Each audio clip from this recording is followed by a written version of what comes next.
3. 인간의 가치는 위대하다. 1. 인간의 가치는 하나님적 가치. 사람의 가치가 얼마나 크냐?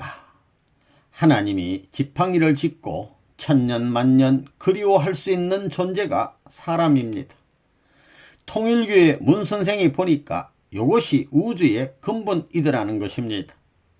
이것이 안팎관계가 되었으니 종횡의 사랑의 세계관이 성립되는 것입니다. 상하관계와 좌우관계가 되니까 종횡의 사랑의 세계관이 벌어지는 것입니다. 그 중심에는 하나님이 임재하시는 것입니다.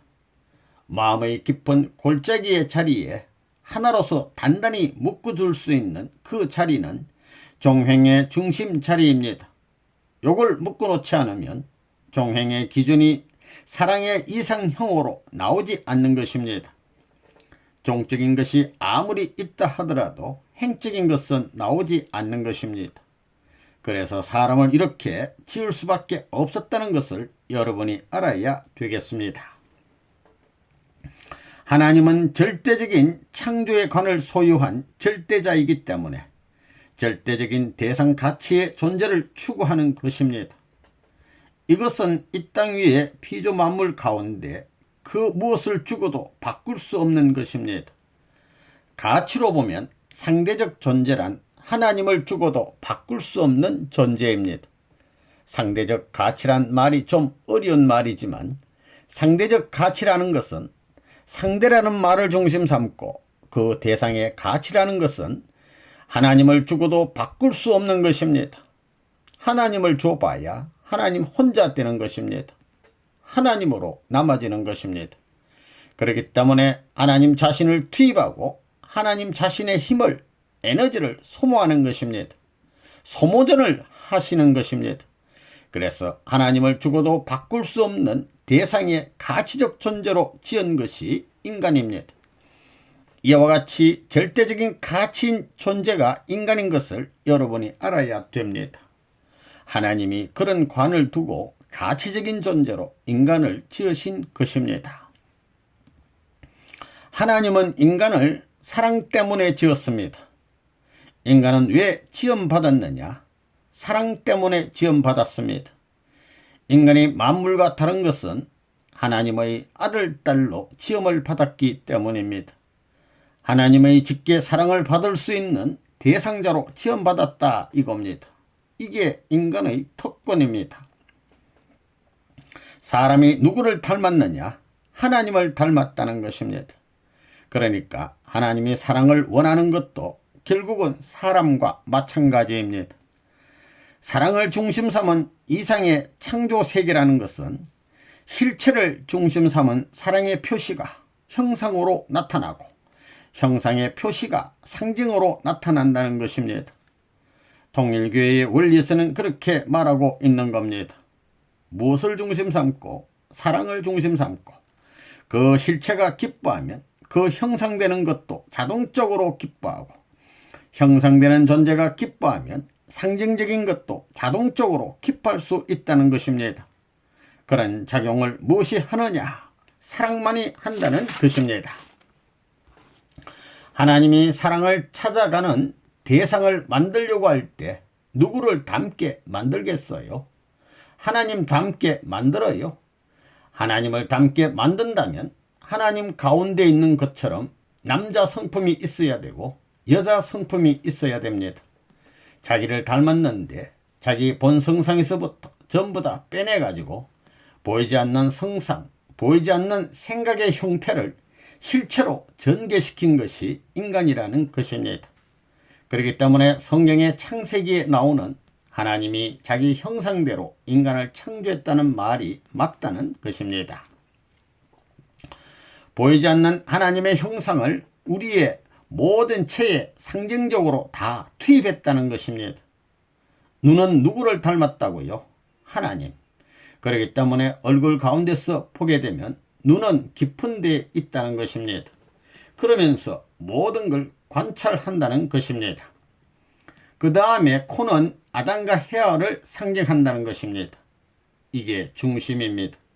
그 다음에 입은 만물입니다. 행적입니다. 그렇기 때문에 48, 32, 32개의 일을 갖고 있다는 것입니다. 세상 만물을 중심 삼고 사수를 중심 삼고 그 다음에는 귀는 사방을 상징한다는 것입니다. 이 목 위는 하늘나라입니다. 하늘나라에 정보처가 있는 것이다 이겁니다. 얼굴은 천지창조의 주인이 자기의 형상을 다 집어넣어 만들었습니다. 그렇기 때문에 사람 가운데는 하나님의 성품이 다 들어가 있습니다. 이 눈은 뭘 상징하느냐 하면 하나님을 상징합니다. 그래서 생물이 생겨날 때 눈이 먼저 생겨나는 것입니다. 천지의 중심은 하나님이시기 때문에 눈은 하나님을 상징한다는 것입니다. 때문에 어떤 사람이든 그 사람의 눈은 하나님을 상징한다는 것입니다. 때문에 비록 어떤 사람이든 그 사람의 눈을 보면 그 사람이 양심적인 사람인지 비양심적인 사람인지 대번에 알 수 있습니다. 아무리 진리라 해도 진리의 핵심이 뭐냐? 돈도 아니요, 권력도 아니요, 지식도 아닙니다. 사랑입니다. 본질적 사랑은 종적인 곳에 있는 것이요, 진리적 사랑은 행적으로 연결되어 있는 것입니다. 그렇기 때문에 만물을 보아 하나님을 알지니 아담과 헤아가 하나님의 형상이니 아담과 헤아를 보아서 하나님을 안다는 것입니다. 아담과 헤아는 종적인 참의 사랑의 대상적 주체이기 때문에 이들 둘 남자 여자의 사랑을 동서남북을 통해서 세 개의 축을 갖다 맞추게 될 때는 하나님과 영계가 통하고 만세계가 다 통한다는 것입니다. 여러분은 주체와 하나 되어야 되고 대상과 하나 되어야 한다는 것을 알아야 합니다. 주체와 대상이 하나 되면 번식이 벌어집니다. 주고받으면 반드시 번식이 벌어집니다. 그 번식될 수 있는 자리는 기쁜 자리인 것입니다. 하나님 자신도 성상과 형상의 이성성상으로 되어 있지요. 각자일 때는 주체가 아닙니다. 남자와 여자가 합해야 가정의 주체가 성립되는 것입니다. 둘이 합하면 주체가 되지 않으려 해도 주체가 되는 것입니다. 인간들 스스로 하나님의 본연의 사랑을 재현시킬 수 있는 운동, 하나님을 사랑할 수 있는 운동, 하나님께 접근할 수 있는 운동을 해야 한다는 것입니다. 내 몸과 마음을 다하여 주 너의 하나님을 사랑하라 하신 그것이 첫째 되는 계명이다 이겁니다. 사랑하는 것이 첫째입니다. 몸과 마음을 다해 사랑해야 되는 것입니다. 중간이면 안 됩니다. 끝에 가야 됩니다. 그래서 하나님의 형상이 나타날 수 있는 진정한 마음, 하나님과 하나 되겠다는 그 마음의 본성이 절대적이요, 그것으로서 모든 것의 시작과 끝이라고 할 수 있는 경지에 들어가야 됩니다. 그렇게 사랑하라고 하는 것이 첫째 되는 계명입니다. 하나님과 인간이 박자가 맞아서 화동할 수 있는 기쁨의 박자 앞에 모든 것이 자기 모양대로 음률을 맞출 수 있고 자기 모양대로 전부 다 상징적으로 형상적으로 춤을 추고 다 이룰 수 있는 그런 기쁨의 표시가 그렇다는 것입니다. 그렇게 되면 만물도 아하, 내가 태어난 보람이 있구나 할 것입니다. 예를 들어 말하면 하나님과 인간이 사랑의 잔치를 하는 잔칫날에 동참할 수 있는 인연을 가지고 그 기쁨을 서로 나눌 수 있는 존재가 되었다는 사실이 비조 세계의 지극히 작은 만물이 바랄 수 있는 소원이 아니겠느냐는 것입니다. 이 모든 만물은 하나님의 아들, 딸을 지을 수 있는 토대라는 것입니다. 관계되고 연결될 수 있는 토대라는 것입니다. 동물도 그렇고 강물도 그렇습니다. 강물 세계도 플러스 마이너스가 있습니다. 식물 세계도 암술, 수술이 있고 동물 세계도 암놈, 순놈이 있습니다.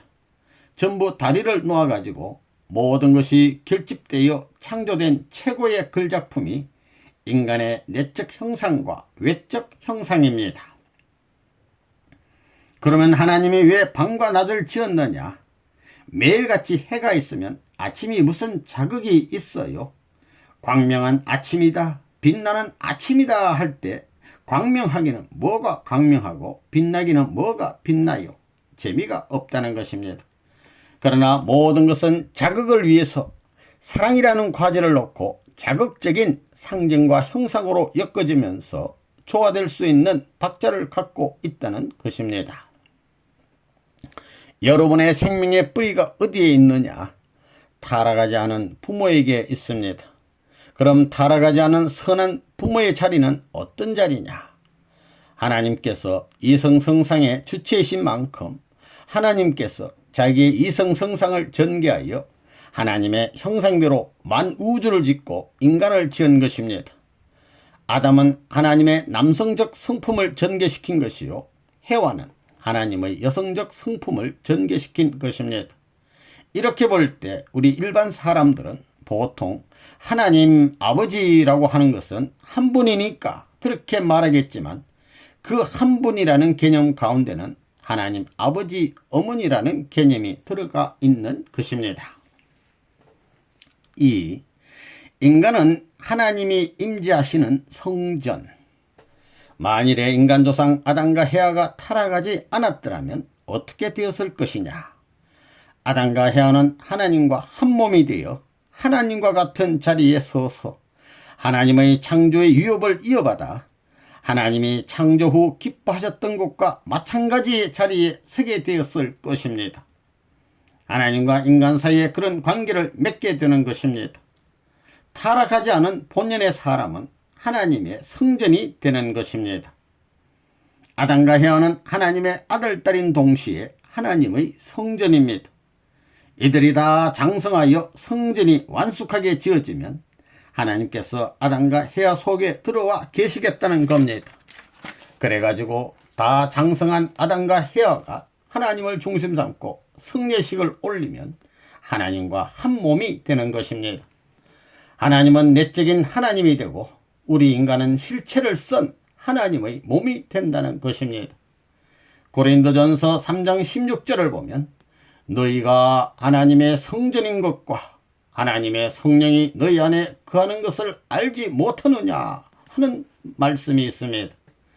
믿어서 구원받는 사람도 하나님의 성전이 되는데 본연의 인류의 참된 조상의 자리에 나아가는 그분들이야 두말할 필요가 없다는 것입니다. 하나님이 아버지가 되고 인간은 하나님의 아들이 되었더라도 아버지는 위에 있고 아들은 아래에 있는 상하 관계와 같은 그런 기분이 든다는 것입니다. 그때 우리 인간은 어떤 생각을 하느냐? 아버지가 앉으신 그 자리를 나에게 한번 주세요. 나도 아버지의 자리에 앉고 싶어요 하는 욕망이 우리 인간에게 있다는 것입니다. 여기서 하나님이 내 이놈 안 된다 하게 되면 다 깨지는 것입니다. 그러니 하나님은 그럴 수 없다는 것입니다. 오히려 하나님께서는 우리 인간이 그런 욕망을 가지고 있다는 것을 알기 때문에 어서 그래라 하시면서 그 자리까지도 우리 인간에게 주시는 것입니다. 그 자리까지 인간에게 주고 하나님은 우리 마음에 임재하시어 우리의 마음을 성전으로 삼고 계시겠다는 것입니다. 성경에는 우리 몸이 하나님의 성전이다 라고 했습니다. 그것이 무슨 말입니까? 해석을 못하고 있습니다. 그건 위대한 말입니다. 제 아무리 큰 하나님이라 해도 그 하나님과 내가 사랑을 속삭일 수 있는 사랑의 대상권이 되면, 그 사랑의 대상권과 하나 되면 우주를 상속받을 수 있는 권한이 생기기 때문입니다. 사랑이라는 원칙 기반을 통해서 하나님이 지은 세계, 영계, 무형세계, 실체세계, 이 전부, 즉 우주의 상속권을 획득할 수 있다는 것입니다. 이 놀라운 사실을 모르고 있습니다. 아담은 실체를 쓴 하나님의 몸입니다. 고린도전서 3장 16절에 있지요. 너희들의 몸이 성전이 되는 것을 모르느냐고 했습니다. 성전은 하나님이 계시는 곳입니다. 우리 마음에 본연의 사랑이 싹트는 그 자리를 지성소로 삼는 것입니다. 그래서 아담의 마음에 하나님이 우주적인 사랑의 성전을 짓고 사랑의 힘을 뻗어 가지고 사랑의 꽃을 피우려 하는 것입니다. 이것이 하나님이 아담과 헤어를 지어 가정과 세계에 번식하라고 축복해 준 목적이다 하는 것을 알아야 되겠습니다. 제일 거룩한 곳이 어디냐? 지성소가 어디냐 할 때 예루살렘의 성전이 지성소가 아닙니다. 인간이 지은 그곳이 지성소가 아닙니다. 하나님이 지으신 사랑이 거할 수 있는 곳이 최고의 지성소입니다. 이 지성소를 잃어버린 것입니다. 그러니 인간의 죄가 얼마나 큽니까?